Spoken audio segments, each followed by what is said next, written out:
अस्सलाम वालेकुम नाज़रीन, फरीहा रिव्यूज़ में खुश आमदीद। ड्रामा सीरियल हसरत के आखिर में क्या होगा, आज हम इसके बारे में शेयर करेंगे। अगर आप जानना चाहते हैं तो वीडियो को एंड तक ज़रूर देखें। अगर वीडियो पसंद आए तो वीडियो को लाइक और चैनल को सब्सक्राइब ज़रूर करें। फ़बीहा जो माँ बनने वाली है, अब उसके कदम और भी मजबूत हो चुके हैं। फ़बीहा जो अपनी हसरतों को पूरा करने के लिए बहुत गलत कर रही है, सनाया के साथ और उसके बच्चों के साथ। अरहम जो अब अपने बच्चों के साथ सौतेलों जैसा सलूक करने लगा है, सनाया से ये बर्दाश्त नहीं हो रहा। अपने साथ नाइंसाफ़ी तो वह बर्दाश्त कर ही रही थी। अब अरहम सनाया से चाहता है कि वो फ़बीहा का इस कंडीशन में ख्याल रखे, मगर सनाया ऐसा बिल्कुल भी नहीं करती। फ़बीहा और भी बदगुमान करती है अरहम को उसकी बीवी और बच्चों से। फ़बीहा काफ़ी खुश है कि मेरी ज़िंदगी मुकम्मल हो गई, अब मैंने अरहम की ज़िंदगी में अपने कदम मजबूत कर लिए। कभी वो अरहम को अपनी माँ के घर जाने का कहती है और कभी कोई फरमाइश, कभी कोई। अरहम सब मान लेता है। फ़बीहा जो अपना आप दिखाना चाहती है कि मैं सब कुछ हासिल कर चुकी हूँ, अपनी वालदा के घर गई। वालदा तो बहुत नाराज़ हैं, अरहम के सामने ज़्यादा कुछ तो नहीं बोलती।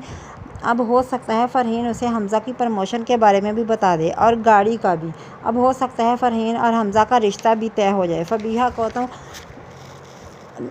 को तो सरप्राइज़ ही मिलेगा। अभी तो वो अपने इस फ़ैसले से काफ़ी खुश है कि मैंने बहुत अच्छा फ़ैसला कर लिया है। हो सकता है वो अरहम को अलग घर में शिफ्ट करवाने के लिए भी कहे, अपना बच्चा खोकर सनाया पर इल्ज़ाम लगा दे। फिर अरहम आसानी से फ़बीहा को अलग रखने के लिए मान ही जाएगा। अरहम हरीम को अपने साथ लेकर जाना चाहेगा, मगर फ़बीहा अब इन बच्चों को पसंद नहीं करती क्योंकि वो अपना काम निकलवा चुकी है। अब हरीम की ज़िम्मेदारी लेने से इनकार कर देती है और उसके साथ अच्छा सलूक भी नहीं करती। हरीम घर छोड़ने का फ़ैसला कर लेती है। वो हादी को फ़ोन करके सारी प्लानिंग बता देती है कि अब हम घर छोड़ देंगे, तुम अपना बैग पैक कर लेना, मगर हम जाएंगे कहाँ ये हरीम को ख़ुद भी नहीं पता। हम इस घर में नहीं रहेंगे। हादी बात मान लेता है। अगले ही दिन वो स्कूल से गायब हो जाते हैं। सनाया जब स्कूल बच्चों को लेने के लिए जाती है तो बच्चे वहाँ पर नहीं थे। सनाया को लगा कि शायद बच्चे अरहम के साथ होंगे।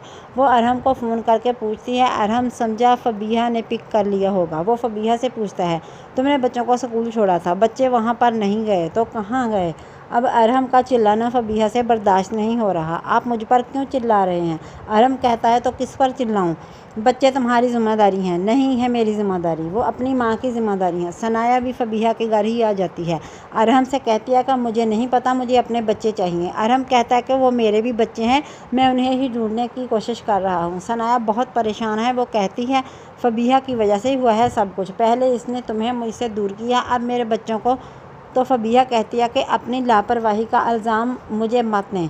अब अरहम और सनाया के दरमियान भी काफ़ी तकरार होती है। फिर तीनों निकल पड़े बच्चों को ढूंढने के लिए। तस्वीरें भी साथ हैं और लोगों से पूछते फिर रहे हैं। हर जगह तलाश किया, हालांकि मुर्दा खाने से भी पता कर लिया, बच्चों का कोई पता नहीं। रात हो जाती है। बच्चे जो सुबह के भूखे प्यासे सड़कों पर लावारसों की तरह फिर रहे थे, थक हार चुके हैं। वो हादी को नींद आ जाती है तो हरीम उसका सर अपनी गोद में रख लेती है। वैसे भी इसमें सनाया और अरहम कसूर तो दोनों का ही है। ये अपने झगड़ों में अपने बच्चों को भूल ही गए थे। हो सकता है इन बच्चों को कोई जानने वाला देख ले। सनाया और अरहम अब दोनों को एहसास हो जाएगा कि हमने अपने बच्चों का साथ अच्छा नहीं किया। फ़बीहा ने तो नुकसान दोनों का ही किया है, इसलिए फ़बीहा के हाथ कुछ भी नहीं आने वाला। उधर दूसरी जानब हमज़ा को भी फ़रहीन की याद आ रही है और फ़रहीन को भी। हमज़ा की बहन भी चाहती है कि फ़रहीन और हमज़ा की शादी हो जाए, फिर हमज़ा और फ़रहीन की शादी भी हो ही जाएगी। हमज़ा की प्रमोशन होती चली गई, बैंक बैलेंस, अच्छा सा घर और गाड़ी, सब कुछ आ चुका है। फ़बीहा की वालदा हमज़ा की तरफ से काफ़ी मुतमईन भी हो चुकी हैं। फिर फ़बीहा को भी हमज़ा के हालात के बारे में ख़बर मिलती है तो वो बहुत जेलस होती है, क्योंकि अरहम अब पहले जैसा नहीं रहा। बच्चे गुम होकर दोबारा मिलने के बाद अरहम को एहसास हो चुका है कि बहुत जल्द फ़बीहा का असल चेहरा अरहम के सामने आएगा। हो सकता है वो फ़बीहा को सनाया को ताने देते हुए सुन ही ले, फिर उसे पता चलेगा कि फ़बीहा ने मेरे साथ झूठ ही बोला है। फ़बीहा अब हमज़ा और फ़रहीन की ज़िंदगी की वजह से भी काफ़ी जेलस है। फ़बीहा अरहम को गुस्से में आकर ये भी बता देगी कि ये सब कुछ आपकी वालदा भी चाहती थी, उन्होंने ही मुझे उकसाया था आपके साथ शादी करने के लिए, क्योंकि वो सनाया से नफ़रत करती थी। फिर अरहम को बहुत शर्मिंदगी होगी और पछतावा भी होगा। वो फ़बीहा को तलाक देकर अपनी ज़िंदगी से निकाल बाहर करेगा। फिर फ़बीहा खाली की खाली रह जाएगी, क्योंकि हमज़ा की शादी तो फ़रहीन के साथ हो चुकी है। तो नाज़रीन, क्या सनाया को अरहम को माफ़ कर देना चाहिए? इसके मतलब अपनी राय का इज़हार ज़रूर करें। अगर वीडियो अच्छी लगे तो वीडियो को लाइक, चैनल को सब्सक्राइब ज़रूर करें।